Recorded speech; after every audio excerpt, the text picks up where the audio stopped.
안녕하세요. 빅보드 게임이론입니다. 수원이 리그 15라운드에서 이랜드에게 패하며 5연패에 빠졌습니다. 연패를 끊고자 고참 선수들이 머리를 미는 등의 투혼을 발휘했지만 결국 염기훈 감독의 사퇴를 막을 수는 없었는데요. 그렇다면 이날 염기훈 감독이 마지막으로 이끈 수원의 경기는 어땠는지, 수원의 빌드업이 나아진 이유, 아쉬웠던 점, 그리고 김도균 감독의 전술 변화 순서대로 살펴보겠습니다. 먼저 이랜드는 이날 5-3-2 대형으로 수비했습니다. 그리고 압박할 때는 그대로 라인만 올려 3-2 대형으로 압박했는데 미드필더가 4명이 아니라 3명이기 때문에 지금처럼 측면에 공간이 자주 생겼죠. 수원은 이를 적극적으로 활용하여 빌드업 시 주로 측면으로 공격을 전개하는데요. 이 부분에서 이종성의 활약이 돋보였습니다. 이종성은 우측면에 빈 공간이 생길 때마다 이를 적극적으로 활용했죠. 지금은 이종성이 피터와 서재민 사이 간격을 보고 이시영에게 센스 있는 공간 패스를 내주는 장면입니다. 또 수원은 이날 빌드업 시 수적 우위를 잘 살리는 모습을 보여주었는데요. 이랜드는 5명이 압박에 가담했는데 수원은 양쪽 풀백을 내려 6명으로 빌드업을 했기 때문에 빌드업 시 한 명의 수적 우위가 발생합니다. 이랜드 선수 5명이 지금처럼 수원 선수들을 한 명씩 붙잡지만 측면에 이상민이 자유로운 상황이 펼쳐지죠. 이종성이 이상민에게 연결하며 수원이 이랜드의 압박을 풀어나옵니다. 그리고 이날 전반에 수원의 빌드업이 괜찮았던 이유는 이랜드의 선수 사이 간격이 너무 넓어서였는데요. 이시영이 볼을 잡을 때 이랜드의 선수들이 간격이 넓다 보니 편하게 패스 줄 곳이 많이 생깁니다. 이시영은 김주찬에게 패스하는데 볼을 받은 김주찬 역시 이랜드 선수들의 간격 사이로 편하게 패스 줄 곳이 많죠. 또 볼이 중앙으로 향하면 미드필더진이 자리를 지키지 않고 볼을 향해 달려든 덕분에 반대쪽 측면에서는 또다시 수원 선수가 자유로워졌습니다. 또한 이전 경기들보다 빌드업의 템포와 반대전환 속도가 빨라졌는데요. 여기서도 미드필더 이종성의 역할이 컸습니다. 좁은 지역에서 이랜드의 압박 인원이 더 많아지자 이종성은 일시적으로 내려와 라볼피 하나를 형성한 뒤 볼을 받고 원터치로 조윤성에게 내줍니다. 조윤성 역시 원터치를 유재호에게 내주며 수원이 빠른 전환으로 이랜드의 압박을 벗겨내는 장면이죠. 그리고 지난 영상에서 말씀드린 이상민의 움직임이 이날도 나왔는데요. 이상민은 패스를 받은 뒤 역동작을 이용해 중앙으로 드리블하며 상대를 제치고 퉁가라에게 볼을 내준 뒤 수비수 사이 간격으로 침투하는데요. 빠른 상황 판단으로 좋은 찬스를 만들어내던 박도현의 모습이 보이는 장면이었습니다. 이외에도 손석영이 측면에서 볼을 잡을 때 수비수 사이 공간으로 침투하거나 김주찬이 측면에서 볼을 잡을 때 언더래핑하는 등 좋은 활약을 보여주었죠. 최근 왼쪽 풀백 자리에서 이렇게 공격적인 움직임을 가져가는 이상민을 수원의 새로운 감독이 어떻게 활용할지 궁금해지네요. 이날 이랜드는 수비 상황에서 선수들 사이 간격이 넓어 공간을 많이 허용했는데 아쉽게도 수원은 이를 적극적으로 활용하지 못했습니다. 그 과정에서 불필요하게 롱볼을 시도하며 기회를 날린 장면들이 있었는데요. 지금은 공격진이 모두 달려나가자 수비 라인이 이를 따라가며 포켓 공간이 넓어지는데 모두 전방으로 침투하기 바쁘고 이 공간을 이용하려고 하지 않습니다. 밀리치가 살짝 낮은 위치에 있긴 하지만 달려나가는 동작을 모아 패스를 받으려는 움직임이라고는 보기 어렵죠. 그리고 이시영은 롱볼을 올려주는데요. 공격수들이 침투하며 수비라인과 미드필더 라인의 간격을 기껏 벌려놓고도 이를 아무도 활용하지 않는 모습입니다. 지금 상황 역시 미드필더 서재민과 박창환 사이의 간격이 넓고 이번에는 볼을 받아주러 내려오는 선수가 있는데도 조윤성은 공중볼 경합에 약한 뮬리치에게 롱볼을 건네주는 선택을 하죠. 지금도 넓은 포켓 공간을 활용하려는 움직임 없이 무조건 롱볼을 올려주는데요. 이날 수원이 왜 이렇게 넓은 사이 공간을 놔두고 롱볼을 많이 활용했는지 모르겠습니다.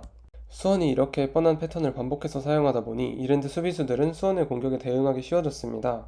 유재호가 볼을 잡을 때 손석영이 침투하는데 좌측 윙백 박민서가 이를 예측하고 따라가죠.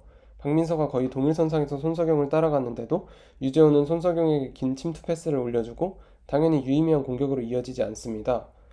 이렇게 이랜드의 미드필더 사이 간격이 내내 벌어져 있었는데 수원이 이 공간을 활용했던 것은 단 3차례에 그쳤습니다.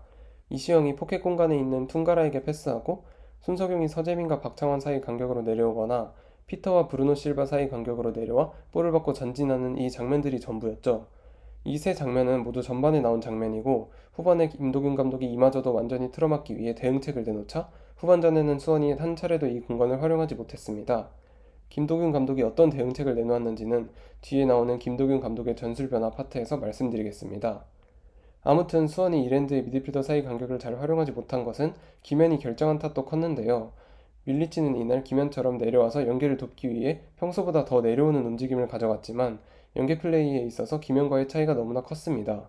이시영이 볼을 잡을 때 이랜드의 3미들 사이 간격이 상당히 넓은데 밀리치는 이곳으로 내려오지 않고 센터백 주변에 머무릅니다. 김현이었다면 분명 미드필더 피터와 서재민 사이 간격으로 내려와 볼을 받았을 텐데 밀리치는 그러한 움직임을 가져가지 않았죠. 그러자 전진 패스에 능한 이시영이 중앙의 공간이 넓은데도 불구하고 전방으로 볼을 투입하지 못하고 측면으로 연결합니다. 이번에는 이상민이 볼을 잡은 상황인데 지금도 김현이었다면 더욱 적극적으로 패스를 받으려는 동작을 취한 뒤 패스를 받고 달려나오는 퉁가라에게 원터치로 내줬을 텐데 밀리치는 천천히 앞으로 전진하는 모습이죠. 결국 밀리치 외에는 패스 줄 곳이 없었던 이상민은 백패스를 합니다. 지금은 퉁가라가 볼을 잡을 때 이랜드 미드필더들의 간격이 매우 넓은데 거기에 김주찬이 침투하며 스토퍼 김민규를 끌고 가 오스마르와 김민규 사이의 간격도 함께 벌어집니다. 이때 김현이었다면 이시영이 볼을 잡을 때 이미 내려와 볼을 받고 공격을 전개했을 텐데 밀리치는 센터백 주위에 머무르는 모습이죠.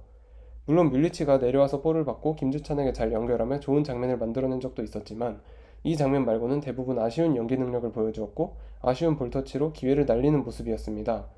지금은 밀리치가 오스마를 앞으로 침투하려는 듯한 모션을 취한 뒤 순식간에 등 뒤로 침투하여 오스마르를 속이는 수준급의 움직임을 보여주고 유재호가 정확하게 밀리치에게 연결하지만 트래핑이 빗나가며 찬스가 무산됩니다. 그리고 공중볼 경합에서 밀리는 모습은 더 이야기하지 않아도 될 것 같네요. 후반전 이랜드는 두 가지 변화를 줬습니다. 먼저 센터백 오스마르를 3선으로 올려 연결을 도와주러 내려오는 퉁가라를 견제하게 하고 브루노와 투톱을 이루던 박정인 대신 이동률을 투입해 2선에 배치하며 4-1-4-1 대형을 만들었는데 이는 전반전에 3미들 체제를 활용한 탓에 측면에서 이시영과 이상민에게 공간을 내주었던 것을 보고 후반전에는 미드필더 4명을 배치하여 수원의 빌드업 시 측면 공간을 허용하지 않기 위함이었습니다. 이러한 변화는 곧바로 효과를 나타냈는데요. 오스마르가 3선에서 퉁가라를 견제함과 동시에 전반전에 노출했던 넓은 포켓 공간을 지킬 수 있었고 4미들 체제를 통해 측면 공간까지 틀어막을 수 있게 됐죠. 이로 인해 중앙과 측면을 통한 전개가 모두 막힌 수원은 전반처럼 제대로 된 빌드업을 하지 못했고 주로 역습을 통해서만 공격을 전개했습니다. 그럼에도 수원은 지난 아산전보다 훨씬 위협적인 역습을 보여주며 많은 찬스를 만들었는데요. 이미 전반전에 빠른 역습을 통해 득점을 만들어낸 수원은 후반전에도 효과적인 역습을 통해 좋은 찬스를 만들었습니다. 이종성이 볼을 가로채고 전진하다가 퉁가라에게 패스하고 퉁가라가 밀리치에게 완벽한 득점 찬스를 만들어주지만 밀리치는 득점에 성공하지 못합니다. 이번에는 전진우가 볼을 뺏은 뒤 상대 수비를 제치고 전진하다가 퉁가라에게 패스하고 퉁가라가 곧바로 밀리치에게 완벽한 찬스를 만들어주지만 밀리치가 또다시 기회를 살리지 못하죠. 비록 득점에 성공하진 못했지만 지난 아산전보다 역습의 템포와 세밀함은 훨씬 나아졌습니다. 지금은 혼전 상황에서 퉁가라가 손석영이 전진우에게 패스하며 좋은 찬스를 만들지만 전진우의 슈팅이 골대에 맞고 말죠. 수원이 이렇게 좋은 역습 상황을 만들었던 배경에는 중원에서 자신의 주위로 오는 공은 웬만하면 다 잘라내고 소유권을 찾아와준 이종성의 활약이 있었습니다.